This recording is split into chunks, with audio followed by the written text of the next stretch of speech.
मैं हूं आपके साथ चित्रा त्रिपाठी। मौलानाओं की मौजूदगी में हमारी मौजूदगी है दूर कर रहे हैं ज्यादातर जो हैदराबाद।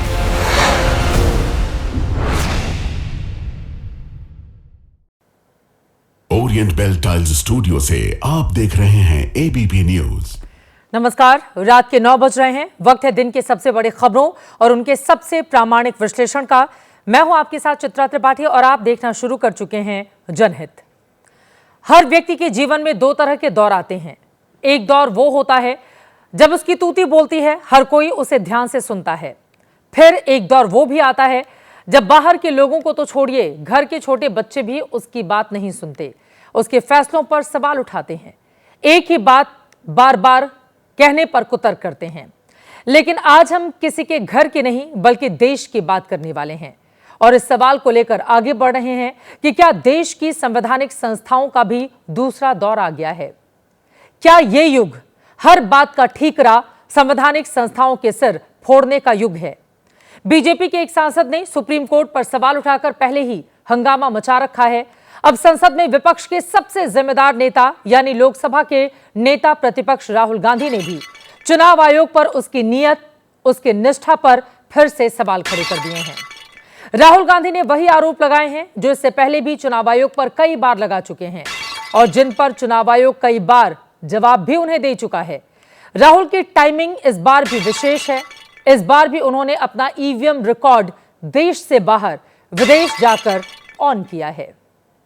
राहुल ने विदेशी जमीन से देसी मामला उछाला तो विपक्ष के नेताओं ने उनकी हां में हां मिलाने की रेस छेड़ दी। कहा कि राहुल गांधी ने 100% सच बात कही है। लेकिन राहुल को रूलिंग पार्टी से बहुत तीखे शब्द सुनने को मिले। बीजेपी के प्रवक्ता ने राहुल गांधी को देशद्रोही कहा कि राहुल गांधी को विदेशी जमीन पर खड़े होकर देश को बदनाम करने की आदत पड़ी हुई है और देश से विश्वासघात राहुल गांधी की रग रग में घुला हुआ है। तो जनहित में आज हम चुनाव आयोग से शिकायतों की पूरी फाइल खोलने वाले हैं। चुनाव आयोग के ईमान पर राहुल गांधी और विपक्ष को क्यों शंका है और कितनी जायज है, दोनों पर बात होगी। यह भी जानेंगे कि संवैधानिक संस्था चुनाव आयोग को राजनीतिक निष्ठा में डूबा हुआ बताने वाले लोग इस वक्त खुद कितने पानी में हैं। आज के न्यूज मेकर राहुल गांधी हैं, तो सबसे पहले उनके उसी बड़े बयान पर आते हैं जो उन्होंने अमेरिका के बॉस्टन जाकर यानी कि विदेशी धरती पर दिया है।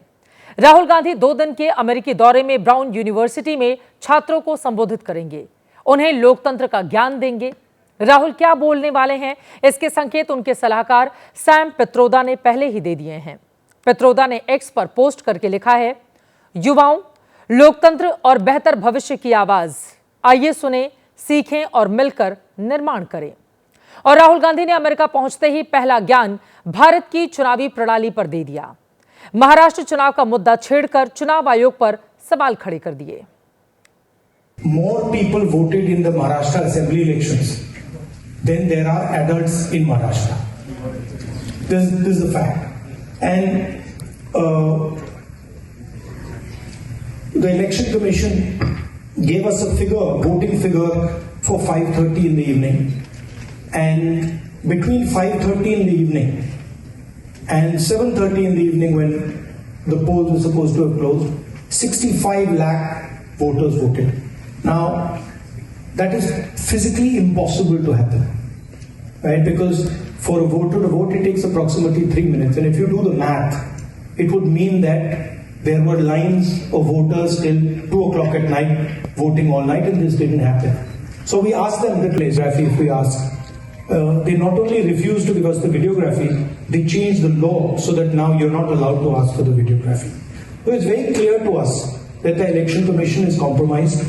It's very clear that there is something very wrong with the system. विडंबना है कि राहुल गांधी ने विदेशी जमीन पर खड़े होकर तब ये आरोप लगाए जब अमेरिका के उपराष्ट्रपति जेडी वेंस आज ही भारत यात्रा पर हैं। राहुल ने वार किया तो सियासी पलटवार होना ही था। बीजेपी ने राहुल गांधी पर आरोपों की झड़ी लगाने में देर नहीं की। हिंदुस्तान के कोर्ट पर भरोसा नहीं करते हैं क्या? आप जाइए, कोर्ट में जाइए, प्रश्न उठाइए, मगर अमेरिका में जाकर हिंदुस्तान का लोकतंत्र कॉम्प्रोमाइज्ड है, ऐसा केवल देशद्रोही ही कह सकता है, कोई दूसरा नहीं कह सकता। राहुल ने विदेश जाकर जो कहा उसके बाद कौन कौन उनके पक्ष में खड़ा है और कौन कौन उन पर भड़क रहा है, यह भी सुनाएंगे। पहले बिग पॉइंट जानिए कि राहुल ने महाराष्ट्र चुनाव को लेकर किस तरह के सवाल खड़े किए हैं। राहुल गांधी की ओर से कहा गया है कि महाराष्ट्र में जितने बालिग वोटर नहीं, उससे ज्यादा वोटिंग हुई। महाराष्ट्र में शाम 5:30 बजे से 7:30 के बीच 65 लाख वोट पड़े। 2 घंटे में 65 लाख वोट असंभव है, क्योंकि एक वोट में 3 मिनट लगते हैं। यहां आपको बताते चले कि राहुल गांधी ने महाराष्ट्र विधानसभा चुनाव में आखिरी 2 घंटे की वोटिंग पर सवाल पूछे हैं। चुनाव में फर्जी वोट जोड़े गए, कांग्रेस के वोटर काटे गए, वोट प्रतिशत बढ़ा दिया गया। ये आरोप कांग्रेस पहले से ही लगा चुकी है। चुनाव आयोग ने 7 जनवरी को ही इस पर अपना जवाब भी दे दिया था। अब चुनाव आयोग ने क्या कहा था वो भी जानिए।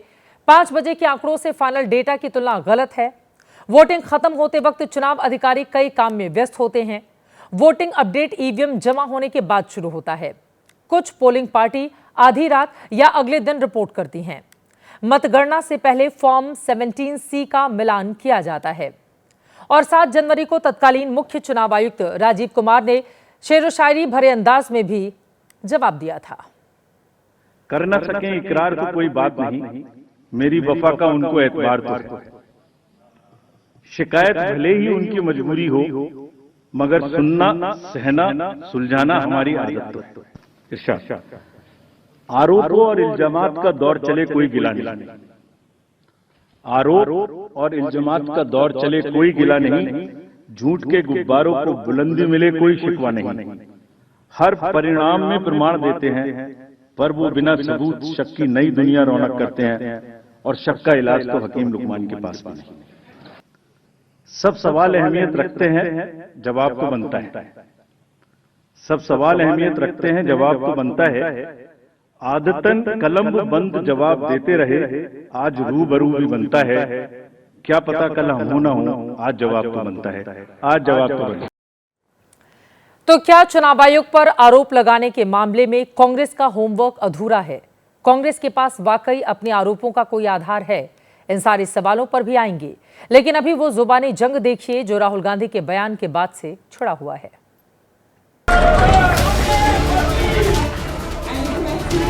श्रीमान राहुल गांधी विदेश में जाकर अपने देश के संविधान ने जो संस्थाएं तैयार की है उनके प्रति लोकतंत्र पर सवाल या निशान उठाने का प्रयास करते हैं। बार बार चुनाव हारने के बाद उसके चलते मुझे लगता है कि इस प्रकार की हरकतें वो कर रहे हैं। सवाल पूछने वाले को देशद्रोही कहें तो आपसे बड़ा देशद्रोही और कौन हो सकता है? राहुल गांधी नेशनल हेराल्ड में अगर उनको कुछ सजा हुआ या कुछ हुआ, उससे ध्यान भटकाने की भी कोशिश कर रहे हैं। आपने सारा रिकॉर्ड ही डिस्ट्रॉय करा दिया। तो अगर लोकतांत्रिक प्रक्रिया के ऊपर, उसकी पारदर्शिता के ऊपर सवाल खड़े हो रहे हैं तो उनका जवाब इलेक्शन कमीशन को देना चाहिए। इलेक्शन कमीशन जवाब देता नहीं है। राहुल गांधी भी एकदम थेथर हो गए हैं। उनको कई बार समझाया गया है, बोला गया है कि देश के जो अंदरूनी विषय होते हैं उन विषयों के ऊपर विदेशी भूमि पे जाकर के चर्चा मत किया करिए। वो स्वीकार करने को तैयार नहीं है कि उनका नेतृत्व पूरी तरह से कुंद हो चुका है। और ये कांग्रेस का चरित्र और कांग्रेस के लोगों को चाहिए कि वो अपने नेता को कंट्रोल करें। दुर्भाग्यपूर्ण ये है, विपक्ष से हम सवाल उठा रहे हैं, राहुल गांधी जी सवाल उठा रहे हैं, क्या सरकार इसका कोई रिप्लाई कर रही है?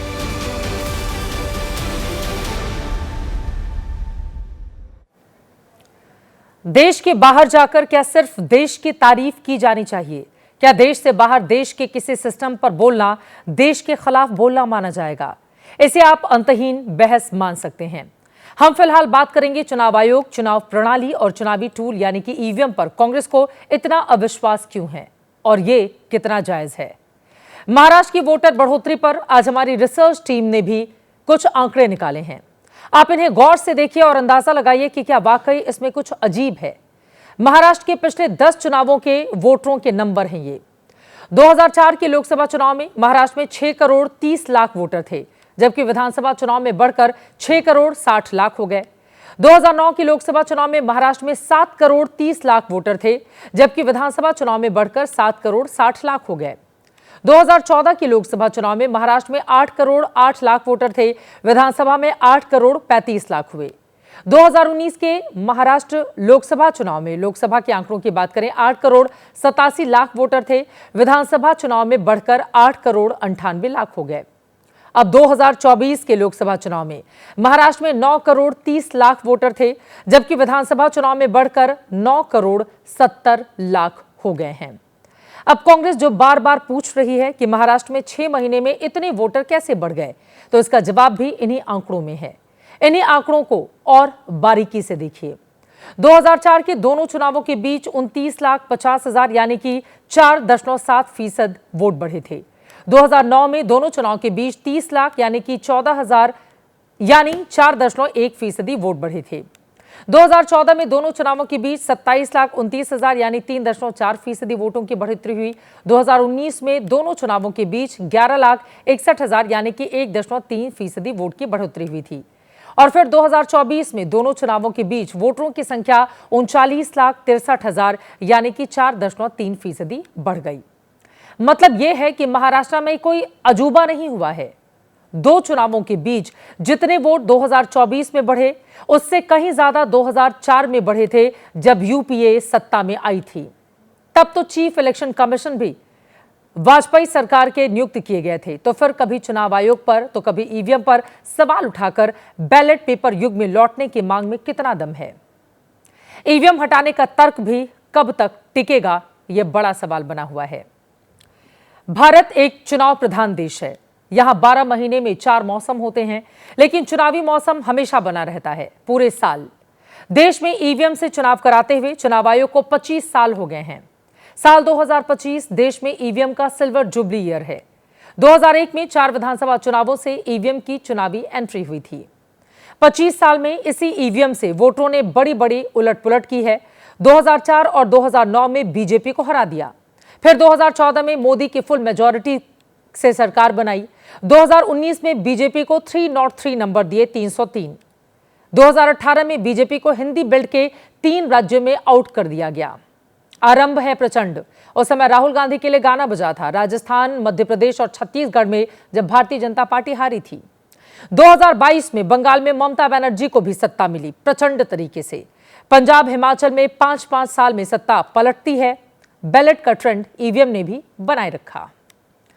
चुनाव आयुक्त आते रहते हैं, चुनाव आयुक्त जाते रहते हैं।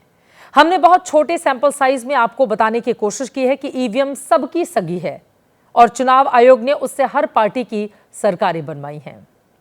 बहुत संक्षेप में थोड़ा अतीत बताकर हम आगे बढ़ेंगे कि ईवीएम पर एक वक्त बीजेपी और खुद उसके शीर्ष नेता लालकृष्ण आडवाणी ने भी सवाल खड़े किए थे, लेकिन चुनाव आयोग के जवाब के बाद उन्होंने कभी दोहराए नहीं। लेकिन कांग्रेस 2014 से ईवीएम के रट पकड़े हुए है और चुनावी प्रक्रिया में खोट की उसकी शंका थमने की बजाय चुनाव दर चुनाव बढ़ती हुई चली जा रही है। 2004 में राहुल गांधी के सांसद बनने के बाद से उनके नेतृत्व में पार्टी 90 से ज्यादा चुनाव हार चुकी है। यह राजनीतिक हार का एक रिकॉर्ड है। इसीलिए पूछा जाता है कि बार बार चुनाव आयोग पर सवाल उठाना कहीं आने वाले दिनों की चुनावी हार की पहले से ही भूमिका बांधने का तरीका तो नहीं? क्या यह बिहार, बंगाल, तमिलनाडु, यूपी में 2 साल के अंदर होने वाले चुनावों के नतीजों का पूर्व नियोजित माहौल तो नहीं बनाया जा रहा? क्योंकि कभी चुनाव की तारीखों पर सवाल, फिर वोटर लिस्ट पर सवाल, फिर वोटिंग पर सवाल और आखिर में चुनाव आयोग पर ही सवाल। कुछ वर्षों से लगातार यही ट्रेंड देखने को मिल रहा है। बीते हफ्ते भर में कांग्रेस ने जो किया है, जो कहा, उसको जब आज हमने करीब से देखा और समझा तो पाया कि राहुल गांधी कहना क्या चाहते हैं इसका शायद उन्हें ठीक ठीक अभी नहीं पता। आपको याद होगा कि बीते वर्षों में जिन जिन नेताओं ने कांग्रेस छोड़ी है, उनका एक और आरोप कॉमन रहा है और वो है कांग्रेस कंफ्यूज है। कांग्रेस में किसी को पता नहीं कि करना क्या है, कहना क्या है। कांग्रेस की वर्किंग स्टाइल को समझाने के लिए हमने सैंपल के तौर पर एक छोटी सी रिपोर्ट तैयार की है। आपको वो रिपोर्ट जरूर देखनी चाहिए।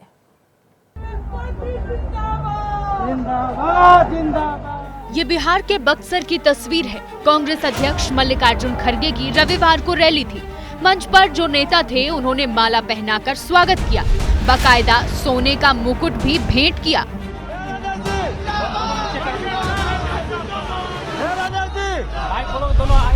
लेकिन आप ये जानकर हैरान रह जाएंगे कि सभा के लिए जो कुर्सियां लगाई गई थी उनमें से 90% कुर्सियों पर कोई बैठने वाला नहीं था। सभा फ्लॉप हो गई। आज बक्सर के जिला अध्यक्ष को पार्टी से ही निलंबित कर दिया गया। बिहार जैसा राज्य जहां चुनावी साल में कांग्रेस ने बड़े बड़े प्रयोग किए हैं, उस राज्य में कांग्रेस के राष्ट्रीय अध्यक्ष को कोई सुनने वाला नहीं है। ये कांग्रेस की कार्यशैली है, काम करने का तरीका है और ज्यादा पुरानी बात नहीं है। पिछले हफ्ते ही राहुल गांधी जब गुजरात दौरे पर गए तो उन्होंने अपनी पार्टी के नेताओं को ये कहते हुए धिक्कारा था कि बूथ जितवा नहीं सकते, बनते सीनियर लीडर हैं। इनके पास सचमुच में कोई पकड़ नहीं होती कि सीनियर नेता बने घूम रहे हैं मगर बूथ नहीं जिता पाते हैं। तो हम उन लोगों को स्ट्रेंथ देना चाहते हैं जिनकी पकड़ बूथ से है, जो लोकल हैं, जो जनता की जो समस्याएं हैं, जनता की जो इश्यूज हैं, जो उनको उठाते हैं। अब जब कांग्रेस के अध्यक्ष चुनावी राज्य में भीड़ नहीं जुटा पा रहे, जब कांग्रेस के सबसे बड़े नेता राहुल गांधी ही अपनी पार्टी के सीनियर नेताओं को बूथ जितने लायक नहीं मानते, तो फिर सिस्टम को कोसने से, ईवीएम को दोष देने से, संवैधानिक संस्थाओं पर उंगली उठाने से क्या होगा? कांग्रेस को ये समझना होगा कि मर्ज कुछ और है और इलाज कुछ और चल रहा है। लेकिन कांग्रेस के नेताओं को लगता है कि उनके पास अपार जन समर्थन है, काम करने से रोका जा रहा है, पूरा सिस्टम ही बीजेपी से मिला हुआ है। असल में कांग्रेस के नेता हकीकत का सामना नहीं करना चाहते।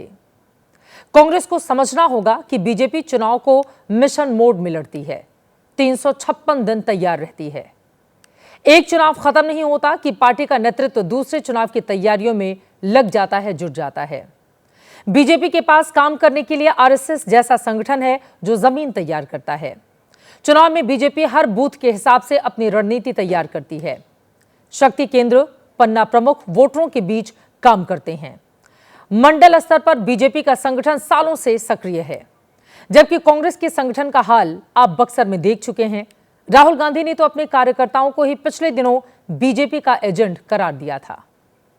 नई जनरेशन को हमें कांग्रेस पार्टी में लाना है। इसी भीड़ में बहुत सारे ऐसे लोग हैं जो जनता के बहुत करीब हैं, उन्हें हमें आगे बढ़ाना है। इसी भीड़ में ऐसे भी लोग हैं जो बीजेपी के साथ मिले हुए हैं, उनको हमें आइडेंटिफाई करना है और प्यार से परे करना है, हिंसा से नहीं, नफरत से नहीं। असल में राहुल गांधी और कांग्रेस के बड़े नेता ईवीएम पर सवाल उठाकर अपनी कमजोरी को छिपाने की कोशिश करते हैं। अब देखिए, लोकसभा चुनाव से पहले राहुल गांधी ने भारत जोड़ो यात्रा की तो उसका चुनाव में फायदा भी मिला, परिणाम दिखा। लेकिन कांग्रेस के नेता उस मिशन मोड से चुनाव की तैयारी नहीं करते जिससे भारतीय जनता पार्टी करती है और उसे उसका रिजल्ट भी मिल रहा है। अगले लोकसभा चुनाव से पहले देश के आधा दर्जन राज्यों में विधानसभा के चुनाव होने हैं। उन चुनावों के पन्नों को अगर आप पलटेंगे तो पाएंगे कि 1990 में कांग्रेस बिहार की सत्ता से बाहर हुई थी, आज तक वापस नहीं लौटी। तब से अपना सीएम वो वहां पर नहीं बना पाई। 35 साल से यहां कांग्रेस को सीएम की कुर्सी नहीं मिली है, दूसरे नंबर की पार्टी वो वहां पर बनकर रह गई है। पश्चिम बंगाल में 1977 से कांग्रेस सत्ता से दूर है। फिलहाल आसपास कोई संभावना नजर नहीं आती। 48 साल तो हो ही चुके हैं उसे वहां से बाहर हुए। यूपी में 1989 से कांग्रेस सत्ता से बाहर है, आज तक बाहर है। 36 साल बीत चुके हैं, आगे संभावना भी कोई बड़ी नजर नहीं आ रही। तमिलनाडु में 1967 में आखिरी बार कांग्रेस का मुख्यमंत्री बना था। उसके बाद से राज्य में कांग्रेस की राजनीति बैसाखी पर जाकर टिक गई, यानी यहां 58 साल से सीएम की कुर्सी पर कोई कांग्रेसी नहीं बैठा है। बिहार, यूपी, बंगाल में कांग्रेस की राजनीतिक बैसाखी के बल पर चल रही है, यानी देश के बड़े राज्यों में कांग्रेस की हालत पतली है। और इन राज्यों का जिक्र हमने इसलिए किया है क्योंकि अगले 2.5 सालों में इन राज्यों में विधानसभा के चुनाव होने हैं। कांग्रेस इसे ठीक करने के बजाय लगातार सिस्टम को कोसने में लगी हुई है। रहा सवाल राहुल गांधी के विदेश जाकर देश की अंदरूनी बातों पर बोलने का, तो ये राजनीति में ही नहीं हर जगह लागू होता है कि किसी व्यक्ति को कौन सी बात कहां और किन लोगों के बीच कहनी चाहिए। राहुल सितंबर 2024 में अमेरिका गए थे तो जातिगत आरक्षण को लेकर बयान दिया, जिस पर जबरदस्त विवाद हुआ था। मार्च 2023 में लंदन गए तो वहां आरएसएस की तुलना मुस्लिम ब्रदरहुड से कर दी थी। अगस्त 2018 में जर्मनी और नॉर्वे गए तो वहां नोटबंदी, जीएसटी और मॉब लिंचिंग पर अपनी सरकार को कोस रहे थे। जनवरी 2018 में बहरीन गए थे तो बोले कि मोदी सरकार ने भारतीय समाज को बांट दिया है। सितंबर 2017 में अमेरिका गए तो भारत में वंशवादी राजनीति का बचाव किया, उसे जायज बताकर आए, जिसके बाद बीजेपी ने उनको देश में घेरा था। बहरहाल कांग्रेस की बड़ी समस्या ये नहीं है कि वो कहां बोल रही है, किस जगह बोल रही है। संकट यहां ज्यादा है कि वो क्या बोलती है और किसी एक पर कायम आखिर क्यों नहीं रह पाती। पड़ोसन फिल्म में महमूद ने किशोर कुमार से कहा था, ये घोड़ा चतुर क्या है, घोड़ा बोलो या चतुर बोलो, एक बोलो। आज पता नहीं कांग्रेस के लिए यही उदाहरण क्यों जेहन में आ रहा है। सिस्टम पर सवाल उठाने, विरोधियों को कोसने से बेहतर है कि कांग्रेस आत्ममंथन करे, आत्मचिंतन करे। बेहतर तो यह होगा कि कांग्रेस अपनी तैयारियों को मजबूत करने में और सही दिशा में काम करे, क्योंकि जब तक खुद को मजबूत नहीं करेगी तब तक विरोधियों से वो लड़ नहीं पाएंगे और बार बार इसी तरह के सवाल जन्म लेते रहेंगे। खबरों में आगे बढ़ेंगे। महाराष्ट्र में इन दिनों लगातार सियासी खबरों के लिए चर्चा है। शनिवार को उद्धव ठाकरे, राज ठाकरे के मेल मिलाप और एक होने की चर्चा शुरू हुई और रविवार का एक दिन बीता ही था कि सोमवार यानी कि आज सुबह सुबह एनसीपी के अंदर मेल मिलाप की चर्चा शुरू हो गई। साल 2023 में शरद पवार से अलग होकर उनके भतीजे अजित पवार एनडीए के साथ चले गए थे। पिछले साल दोनों चाचा भतीजे ने अलग अलग लोकसभा और विधानसभा का चुनाव लड़ा। लोकसभा में तो चाचा की पार्टी ने बाजी मार ली, लेकिन विधानसभा का चुनाव आते आते खेल बदल गया। राजनीतिक तौर पर चाचा कमजोर पड़ गए, भतीजे भारी हो गए। अजित पवार महाराष्ट्र के डिप्टी सीएम बन गए। आंकड़ों की कहानी आगे जानेंगे। पहले ये जानिए कि पवार परिवार में एकता की आवाज उठी कहां से है। आवाज उठी है पवार परिवार के अंदर से। शरद पवार के पोते और पार्टी के विधायक रोहित पवार ने यह मांग की है कि मराठी हित के लिए दोनों परिवार एक साथ आना चाहिए। सूत्र बता रहे हैं कि रोहित पवार दोनों परिवार को एकजुट करने की मुहिम में लगे हैं। दोनों परिवार के बीच मध्यस्थी की भूमिका निभा रहे हैं। और इस चर्चा को हवा मिल रही है पिछले कुछ दिनों से आ रही तस्वीरों की वजह से। पुणे में आज एक सरकारी कार्यक्रम था। इस कार्यक्रम के दौरान चाचा और भतीजे दोनों एक साथ दिखे। दोनों अगल बगल की कुर्सी पर बैठे थे। बताया जा रहा है कि यह बैठक बसंत दादा शुगर इंस्टीट्यूट के कामकाज को लेकर हो रही थी। इससे पहले 12 अप्रैल को भी दोनों चाचा भतीजे एक कार्यक्रम में साथ नजर आए थे और दोनों के बीच की केमिस्ट्री भी लोगों का ध्यान अपनी ओर खींच रही थी। ये वो कार्यक्रम है जिनकी तस्वीरें सामने हैं। ऐसे कुछ और सरकारी और निजी कार्यक्रम तो होंगे ही जिनमें दोनों साथ साथ देखे गए और तस्वीरें अभी तक सामने नहीं आ पाई। इन तस्वीरों ने जो सामने है महाराष्ट्र की सियासत को सुलगा दिया है। शरद पवार के गठबंधन में शामिल उद्धव ठाकरे की शिवसेना तंज भरे अंदाज में बोल रही है कि दोनों पवार तो एक ही हैं। ते एकत्र आलेलेच आहेत। आम्ही आतापर्यंत एसएनसी असेल किंवा इतर काही आम्हाला पाहिलंत का तुम्ही कोणाला भेटताना, बोलताना, चहा पिताना एकत्र व्यासपीठावर? नाही। हम अपने परिवार में कल भी शरद पवार को भगवान मानते थे, आज भी मानते हैं। अजित पवार की ये शब्द हैं। इसी महीने 10 अप्रैल को उन्होंने ये बयान मीडिया के सामने दिया था। यानी राजनीतिक रूप से भले ही दोनों इस वक्त दो ध्रुव पर खड़े हों, लेकिन दिल से एक ही नजर आते हैं। 11 अप्रैल को ये तस्वीरें सामने आई। इससे एक दिन पहले यानी 10 अप्रैल को पुणे में अजित पवार के बेटे जय पवार की सगाई का कार्यक्रम था। इस पारिवारिक समारोह में पूरा पवार परिवार साथ साथ दिखा। शरद पवार की बेटी सांसद सुप्रिया सुले ने कार्यक्रम की कुछ तस्वीरें सोशल मीडिया पर पोस्ट की थीं। अजित पवार के फार्म हाउस में हुए इस सगाई समारोह में शरद पवार भी शामिल हुए थे। सभी के चेहरे खिले हुए आपको तस्वीरों में दिखाई दे रहे हैं। पवार परिवार की राजनीति पर करीब से नजर रखने वाले बताते हैं कि बीते 10 दिनों में अलग अलग मौकों पर चाचा भतीजे की 4 बार मुलाकात हो चुकी है। महाराष्ट्र में इसको लेकर हलचल तेज है। हर कोई अपने अपने हिसाब से विश्लेषण करने में लगा हुआ है।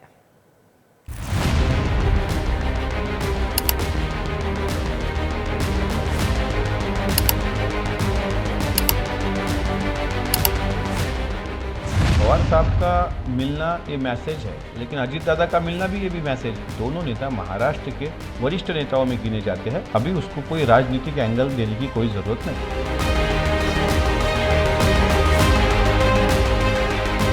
कारण क्या था क्या नहीं इसके बारे में हमें जानकारी नहीं। जो हमारा साथ देगा वो हमारे साथ चलेगा, जो नहीं आएगा तभी भी हमारा विरोध चलता रहेगा।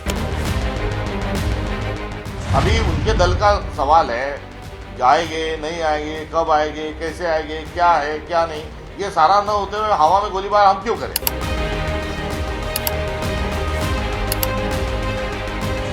अजीत पवार जो है अपने काका को छोड़ के भी बड़ी संख्या में लगभग 40 से अधिक विधायक चुन के आए हैं उनके, तो फिर से वो अपनी काका के छत्रछाया में जाएंगे ऐसा लगता नहीं है। पूरी तरह से राष्ट्रवादी कांग्रेस उनके हाथ में नहीं दी जाएगी, तब तक वो उनके साथ नहीं जाएंगे।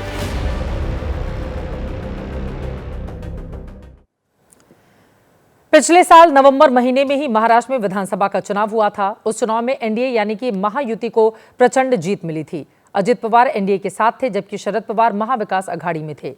विधानसभा का चुनाव जब रिजल्ट सामने लेकर आया, तब अजित पवार को 41 सीटों पर जीत मिली। पार्टी 59 सीटों पर चुनाव लड़ी थी।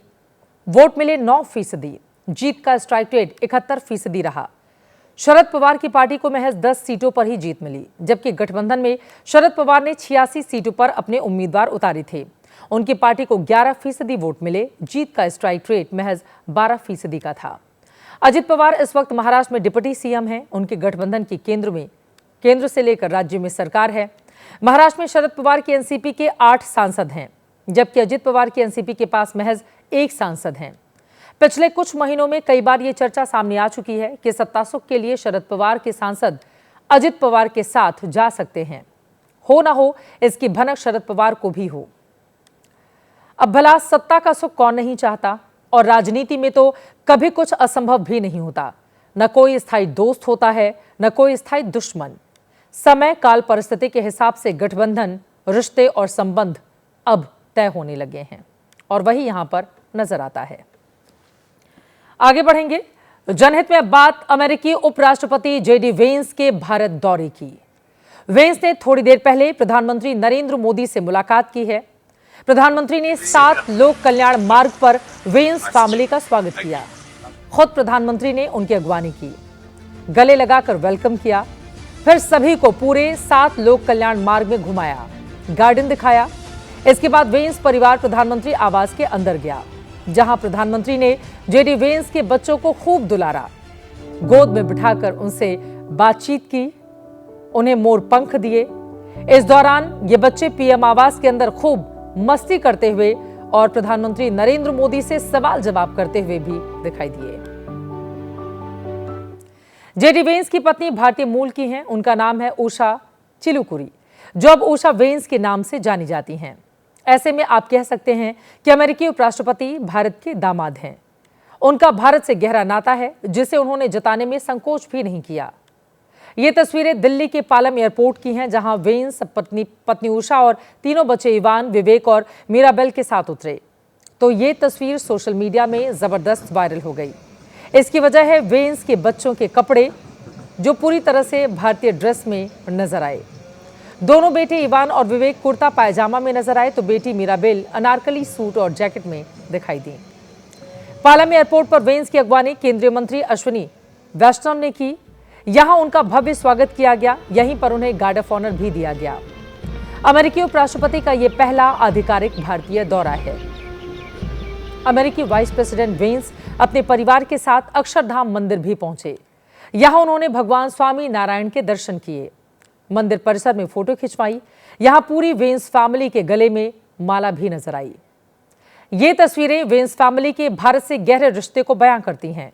खासकर भारतीय परिधान में उनके बच्चों की तस्वीरें सोशल मीडिया में जबरदस्त वायरल हैं। हर कोई इसे शेयर कर रहा है, इस पर कमेंट कर रहा है। भारत पहुंचने पर शुद्ध देसी अंदाज में स्वागत भी उपराष्ट्रपति वेंस को बेहद पसंद आया। वेंस की प्रधानमंत्री नरेंद्र मोदी से मुलाकात के नतीजे सामने आने अभी बाकी हैं। उम्मीद है दोनों नेताओं की मुलाकात भारत और अमेरिका के रिश्ते को और मजबूत करने वाले साबित होंगे। लेकिन इसके पहले अमेरिकी वाइस प्रेसिडेंट के नाते वेंस अब तक जहां जहां गए हैं, वहां पर कुछ खटपट जरूर सामने आई है। जैसे फ्रांस गए तो यूरोपीय देशों को चेतावनी दी, नाटो पर सवाल उठाए, जिससे यूरोप के देश नाराज हो गए। जर्मनी गए तो एक बार फिर यूरोप को कटघरे में खड़ा कर दिया। इस पर जर्मनी ने तीखी प्रतिक्रिया दी। फरवरी के आखिरी हफ्ते में वेंस यूक्रेन गए। वहां रूस से जंग में यूक्रेन को अकेला बता दिया, जिस पर यूक्रेनी प्रेसिडेंट ने अपनी नाराजगी जताई। मार्च में वो ग्रीनलैंड पहुंचे तो प्रेसिडेंट ट्रंप के सुर में सुर मिलाते हुए इस पर अमेरिकी नियंत्रण की बात कही। जिसे डेनमार्क ने अपनी संप्रभुता पर हमला माना। भारत आने से पहले वेंस इटली और वेटिकन के दौरे पर थे, जहां कैथोलिक धर्म पर उनकी टिप्पणी से विवाद खड़ा हो गया। लेकिन बदलते दौर में भारत से अमेरिका के रिश्ते में बेहद गर्मजोशी आई है। ऐसे में यहां बाकी देशों की तरह हालात पैदा होने की आशंका ना के बराबर है और प्रधानमंत्री नरेंद्र मोदी से जेडी वेंस ने अपने परिवार के साथ जिस तरह से मुलाकात की है, इन बातों को वो तस्वीरें और ज्यादा पुख्ता करती हैं। भारत और अमेरिका का रिलेशनशिप एक सॉलिड पार्टनरशिप है और ये डीपन होगी। और मैं ये इसलिए कह रहा हूं कि आप ट्रंप 1.0 देखिए, उस टाइम स्पेशली क्वाड में बहुत फोकस किया उन्होंने। जैसे मोदी जी ने अमेरिका में जाकर बोला था कि मेक अमेरिका ग्रेट अगेन और मेक इंडिया ग्रेट अगेन, मतलब कि उसका जो एक मिश्रण है, उसकी तरफ अगर हम लोग आगे बढ़ें तो बेहतर होगा। तो मेरे ख्याल काफ़ी इम्पोर्टेंट बातचीत होगी। ये सिर्फ फ्लफी सी विजिट नहीं है, it is much more than that. वैसे भारत और अमेरिका की दोस्ती से जलने वालों को वेंस की इस यात्रा में भी कुछ नेगेटिव न्यूज का इंतजार जरूर होगा, लेकिन इतना तय है कि उन्हें निराशा ही हाथ लगने वाली है, क्योंकि एक तो ट्रंप और मोदी की जबरदस्त केमिस्ट्री और दूसरी ओर वेंस की पत्नी को उनकी भारतीय हिस्ट्री पॉजिटिव न्यूज की पक्की गारंटी है।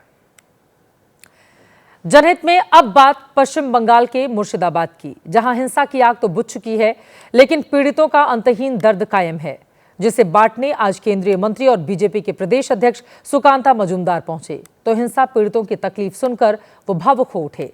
इस बीच आज बंगाल हिंसा पर सुप्रीम कोर्ट में भी सुनवाई हुई। इस दौरान अदालत ने क्या कहा है, इस रिपोर्ट में देखिए। राज्यपाल की हिंसा पीड़ितों से मुलाकात, महिला आयोग की मुलाकात और अब बीजेपी की हिंसा पीड़ितों से मुलाकात। राज्यपाल और महिला आयोग की टीम ने शनिवार को मुर्शिदाबाद में मुलाकात की थी। आज बारी बीजेपी की थी। 10 दिन बाद मुर्शिदाबाद में जैसे तैसे हालात सामान्य होने लगे, जिसके बाद पश्चिम बंगाल बीजेपी अध्यक्ष और केंद्रीय मंत्री सुकांत मजूमदार मुर्शिदाबाद के धुलियान में हुई हिंसा में मारे गए लोगों के परिवारों के बीच पहुंचे तो पीड़ित परिवारों ने इंसाफ की मांग को लेकर केंद्रीय मंत्री को घेर लिया।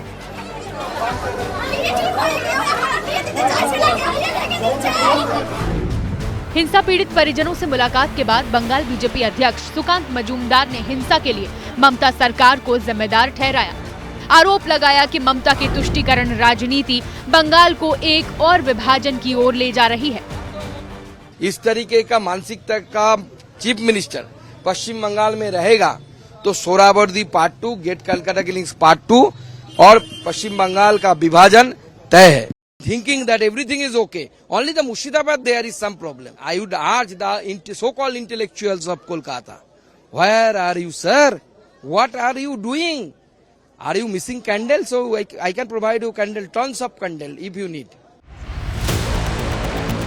बीजेपी आरोप लगा रही है कि सीएम ममता बनर्जी ने अफसरों को पलायन कर चुके हिंदुओं को जबरन मुर्शिदाबाद वापस लाने को कहा है। बनर्जी ने पहले ही पश्चिम बंगाल को बांग्लादेश का लाइट वर्जन बना दिया है।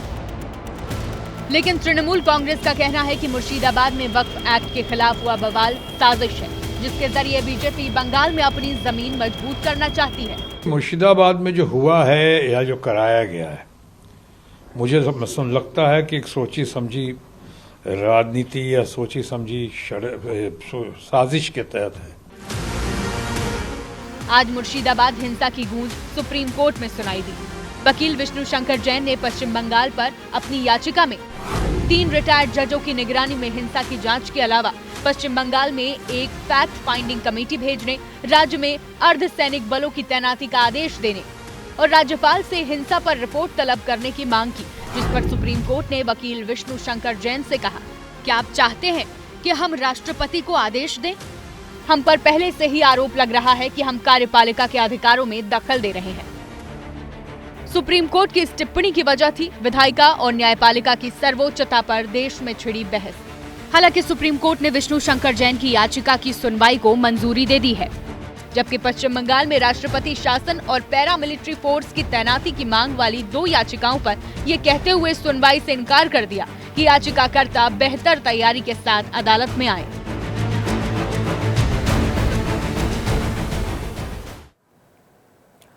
पश्चिम बंगाल में वक्फ के नाम पर हिंसा हुई, हिंदुओं को निशाना बनाया गया, लेकिन अफसोस कि दोषियों पर कार्रवाई की बजाय ममता सरकार ने वोट बैंक पॉलिटिक्स की, जो अब सरेआम हो गई है। अफसोसनाक यह है कि हिंसा पीड़ितों के बीच राज्यपाल से लेकर केंद्रीय टीम और केंद्रीय मंत्री तक पहुंच चुके हैं, लेकिन दीदी ने अब तक वहां जाना जरूरी नहीं समझा। जनहित में अब आपके काम की यह बेहद अहम खबर। सोना आज 1 लाख को पार कर गया है और इस साल अब तक 4 महीने भी पूरे नहीं हुए कि सोना 20,000 तक महंगा हो गया। जानकार मानते हैं कि सोना 1.25 लाख को पार कर सकता है।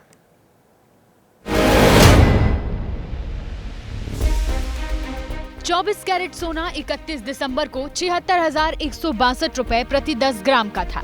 21 अप्रैल को इसकी कीमत 96,587 रुपए हो गई है। इस साल 20,425 रुपए महंगा।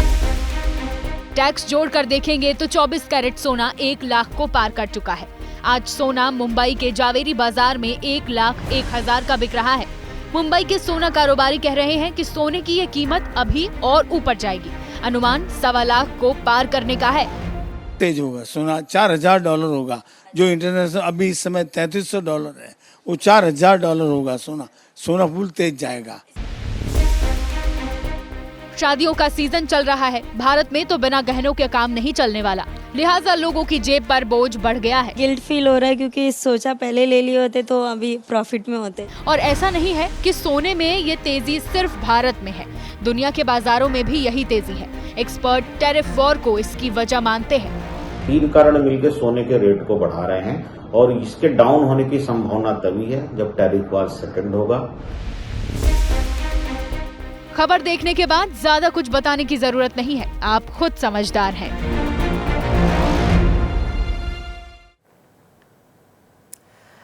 और अब जनहित में वो खबर जो देश के सबसे विकसित प्रदेश के नेताओं को कटघरे में खड़ा करने वाली है। ये उस सूबे की खबर है जहां सबसे ज्यादा अरबपति रहते हैं, लेकिन उस राज्य में कैसे बूंद बूंद पानी के लिए लोग तरसते हैं, इस रिपोर्ट में आपको जरूर देखना चाहिए और सोचने को हमारा समाज मजबूर भी हो कि आखिर ये स्थिति अभी भी क्यों है।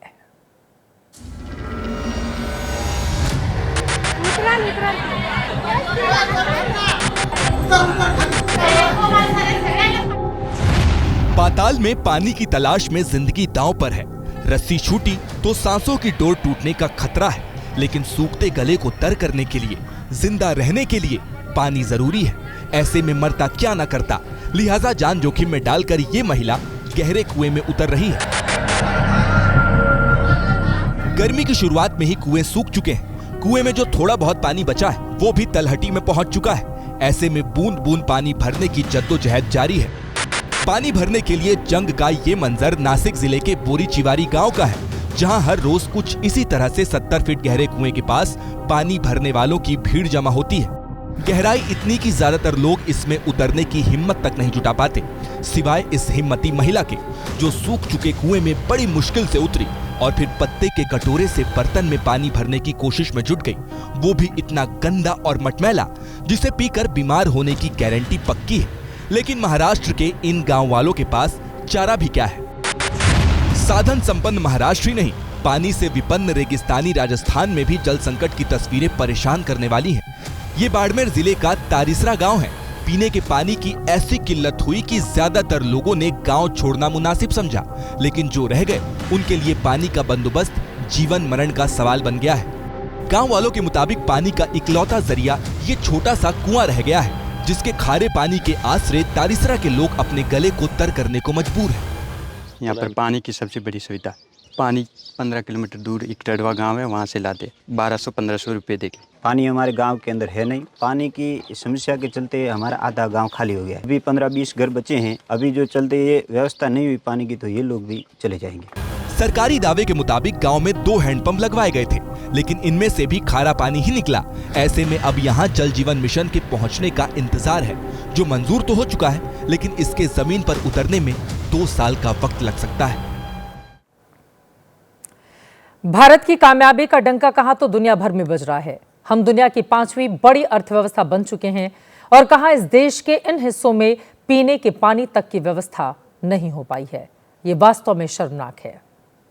एक तरफ देश का एक हिस्सा जल संकट झेल रहा है, तो वहीं दूसरी ओर देश के एक हिस्से में पानी ने जबरदस्त तबाही मचाई है।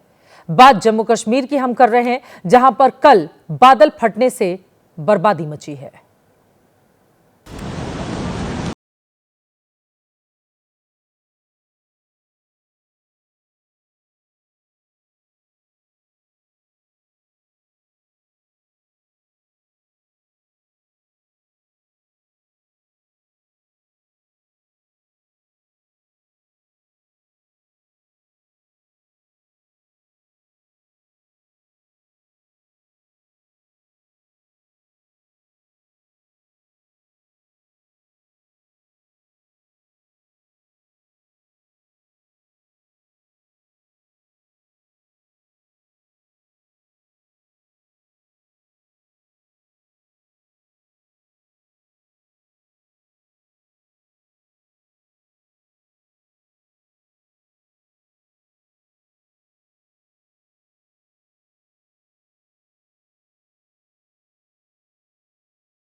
ईसाइयों के सबसे बड़े धर्मगुरु पोप फ्रांसिस का आज सुबह 7:35 पर निधन हो गया।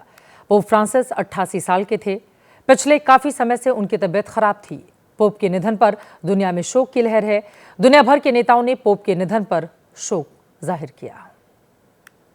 प्रधानमंत्री नरेंद्र मोदी भी पिछले साल पोप से मिले थे। उस वक्त मोदी से G7 समिट के लिए इटली प्रधानमंत्री गए हुए थे। यहीं पर उनकी मुलाकात हुई थी। तब पीएम मोदी ने पोप को भारत आने का निमंत्रण दिया था, लेकिन पोप फ्रांसिस के स्वागत करने का मौका भारत को नहीं मिल पाया। प्रधानमंत्री मोदी ने सोशल मीडिया पर पोस्ट करके पोप के निधन पर अपनी संवेदना जाहिर की है। उन्होंने लिखा, पोप फ्रांसिस के निधन से मुझे गहरा दुख हुआ है। दुख के इस घड़ी में दुनिया के कैथोलिक समुदाय के प्रति मेरी हार्दिक संवेदनाएं हैं। पीएम मोदी साल 2021 में पोप फ्रांसिस से मिलने वेटिकन सिटी भी गए थे। पहली बार 30 अक्टूबर 2021 को मोदी की पोप से तभी मुलाकात हुई थी। सालों बाद किसी भारतीय पीएम की ये पोप से वेटिकन जाकर मुलाकात थी। आपकी टीवी स्क्रीन पर एक तस्वीर पिछले साल की है, जबकि दूसरी साल 2021 की। पीएम मोदी और पोप की 2 बार अब तक मुलाकात हो चुकी थी। तबियत खराब होने के बाद पोप फ्रांसिस 14 फरवरी को अस्पताल में भर्ती कराए गए थे। हालांकि 14 मार्च को उन्हें अस्पताल से छुट्टी दे दी गई थी, लेकिन तबियत पूरी तरह से ठीक नहीं हुई थी। बताया जा रहा है कि ब्रेन स्ट्रोक और किडनी फेल होने की वजह से उनका निधन हुआ है।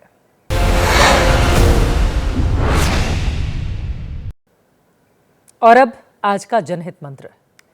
आया था किस काम को, तू सोया चादर तान, सूरत संभाल ए गाफिल, अपना आप पहचान। गाफिल मतलब बेसुध व्यक्ति। कबीरदास जी कहते हैं कि ए गाफिल, तू चादर तान कर सो रहा है, अपने होश ठीक कर, अपने आप को पहचान। तो किस काम के लिए आया और तू कौन है, तू क्या कर रहा है, कम से कम अब ये जान ले। इसी के साथ जनहित में आज के लिए बस इतना ही।